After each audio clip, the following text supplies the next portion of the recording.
அதாவது என்னன்னா, ஒரு பாசிட்டிவா நீங்க வந்து ஒரு படத்த எடுத்து ரிலீஸ் பண்ணி, ஒரு டீமா, ஒரு ஃபேமிலியா ஒர்க் பண்ணி நெறைய விஷயங்கள் பண்ணியிருந்தாலுமே, ஆனா கீழ கமெண்ட்ஸ் அப்படின்னு வந்தா நெகட்டிவ் கமெண்ட்ஸ் கொஞ்சம் வருது. ஸோ அத வந்து நீங்க எப்படி பார்க்குறீங்க? அத ஏன் பார்க்கணும்ன்ற நானு. அதான் நீங்க வந்து பார்க்க மாட்டீங்க. ஐ நோ நீங்க வந்து ரொம்பவே வந்து சிம்பிள் ஸ்பிரிட்டா இருக்கீங்க. சிம்பிள் ஆ, திங். ஆ. எல்லாரும் சொல்லுவாங்க, ஒரு காதுல வாங்கிட்டு இன்னொரு காதுல விட்டுருங்கன்னு. நாங்க ஒரு காதுல கூட வாங்க மாட்டோம். வாங்கவே மாட்டீங்க. அப்படியே தட்டி அப்படி விட்டுருவீங்க. கிடையாது லைனா. இது எப்படி தெரியுமா?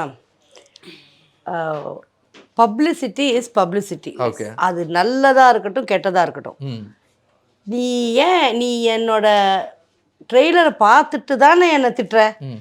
நீ பார்த்தியா? அதுக்கு எனக்கு வியூ வந்துச்சு, அறிவு கட்ட முண்டமே. அதுக்கு நான் என்ன சொல்றது? உண்மைதான். அப்ப எனக்கு வியூ வந்துடுச்சு. நீ திட்டு, திட்டாம இரு. உனக்கு கை வலிச்சதுன்னா ஒரு மீட்டர் கூட எழுது.